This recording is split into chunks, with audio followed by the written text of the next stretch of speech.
Vamos conversar com o Paulo Donizete, editor-chefe da Rede Brasil Atual, sobre destaques da rede nesta quinta-feira. Paulo, tudo bem com você? Como você está? Boa tarde ao pessoal que nos ouve.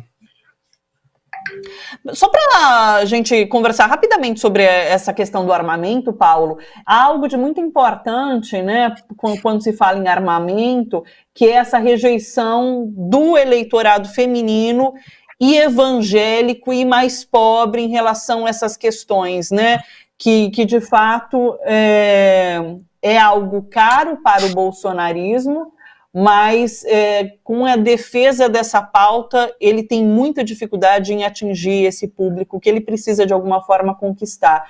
Então, é um assunto importante para a gente discutir e a campanha de Bolsonaro tem investido nessa questão do armamento. Ontem mesmo ele estava em Presidente Prudente, ele falou de novo sobre armar a população, que isso é necessário. Enfim, é uma reflexão importante nesse momento de eleição, né? Um dos motes da campanha do Eduardo Bolsonaro e do Bolsonaro pai o povo armado não é escravizado, o que é uma grande bobagem, né? A política de armamentismo, ela é uma política contrária a qualquer avanço civilizatório, né? Quando as pessoas estimulam governos, autoridades estimulam as pessoas a adquirir armas para se defender, né, ela está propondo a volta ao Velho Oeste, né, ao salve-se quem puder e a justiça com as próprias mãos. Então você não vê tragédias acontecendo com a presença de uma arma na cena do crime, em geral, com uma pessoa do bem, como eles dizem, sendo protegida por uma arma. Na verdade, existe uma pessoa mal intencionada tentando fazer a sua justiça individual com as próprias mãos. E a proliferação de armas é um fenômeno que só serve a um futuro em que as atuais forças que estão no poder pretendem se estabelecer paralelamente ao poder das instituições da República, né? Mais ou menos como acontece no Rio de Janeiro, onde mais da metade do território é controlado por milícias, né? E o que eles querem é formar um poder paralelo baseado na violência, na força e no medo, e não na promoção da justiça, na promoção da igualdade, na promoção do emprego, na promoção da educação, que são, de fato, os mecanismos de construção da paz e de combate ao medo. Perfeito. Em relação aos destaques da Rede Brasil Atual, vocês têm reportagem apontando como Douglas Garcia, esse deputado que atacou Vera Magalhães, ele foi abandonado, né, nesse momento. É uma atitude, inclusive, diferente do que a gente viu em relação a Bolsonaro, que fez o mesmo ataque, né, ali durante o debate da Band, claro, não sofreu essa retaliação. Enfim, conta mais pra gente, Paulo.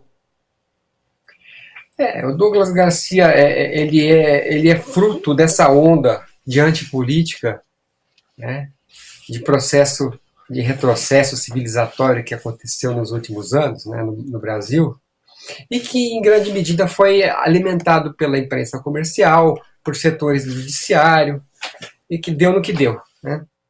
Então esse deputado aí, Douglas Garcia, ele tinha 24 anos quando foi eleito, né, deputado em 2018, e ninguém sabia qual que é a história política dele, qual que é o projeto político dele. Ele foi eleito numa onda de rede social, de proliferação, numa máquina de distribuição de mentira, de fake news, né?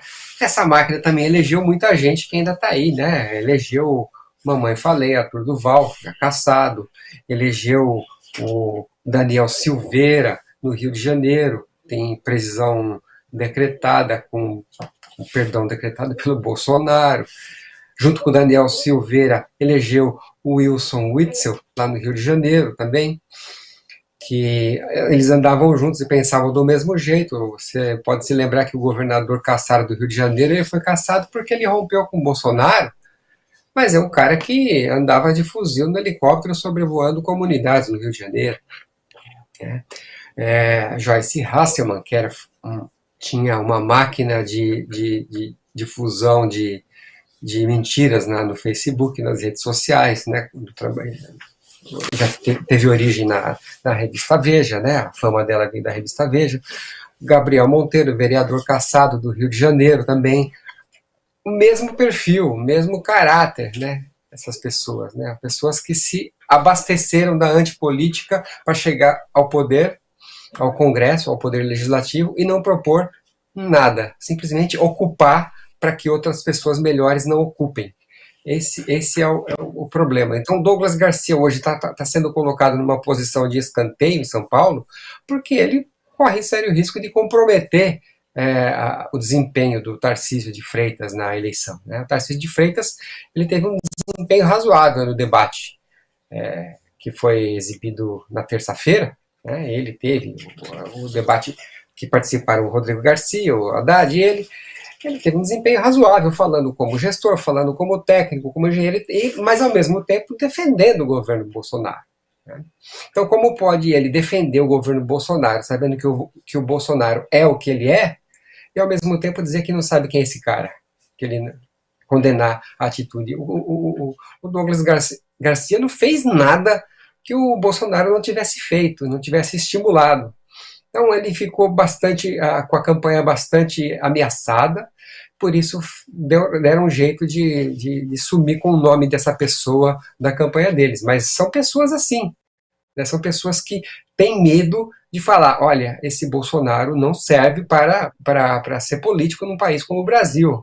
Né? Ele é resultado da antipolítica, ele é o resultado da justiça com as próprias mãos, é resultado do machismo, do ódio às mulheres, principalmente as mulheres que peitam, né, essa categoria. Né? No caso, é bom observar que a jornalista Vera Magalhães, ela teve a solidariedade generalizada do campo progressista, da centro-direita até a esquerda, mas ela não teve essa solidariedade em outros episódios da história em que foi necessária a manifestação de mulheres. Por exemplo, eu li ontem um artigo da colunista do UOL, Mili Lacombe, em que ela foi assim impecável ao descrever que a imprensa se calou quando a deputada Maria do Rosário ela foi hostilizada, né? Ela foi violentada verbalmente pelo Jair Bolsonaro como deputado, primeiro em 2003 e depois em 2016. Em 2016 ele repetiu a dose de 2003 porque viu que isso dava voto num certo segmento. Então a imprensa não pode se calar, a imprensa se enganou. Quando o Estadão escreveu um editorial em 2018 chamando de escolha difícil, uma escolha entre Fernando Haddad e Jair Bolsonaro, lamentavelmente, naquela época, editora do BR Político, do Estadão, era Vera Magalhães. Né? Então, uma imprensa que naturalizou a ascensão do Bolsonaro como ator político, e tudo a preço de impedir mais uma vitória do PT, impedir mais uma vitória do campo democrático.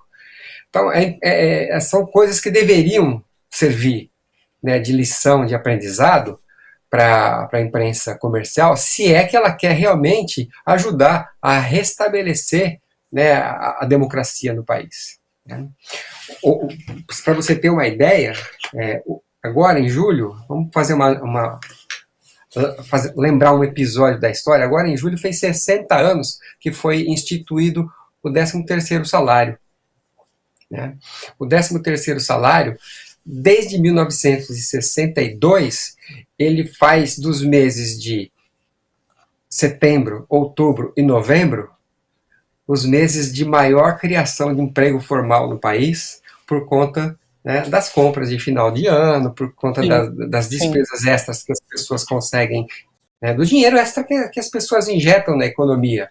Então, o 13º salário faz a felicidade de muita gente há 60 anos e faz bem para a economia do país há 60 anos. Mas há 60 anos, quando foi criado o 13º salário, o jornal O Globo publicou um editorial detonando o 13º salário, né?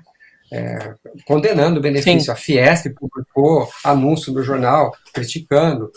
Então, são dogmas da economia que a imprensa comercial fica carregando, e a pretexto desses dogmas, a imprensa comercial trabalha para que haja um segundo turno, né? Naturaliza Sim.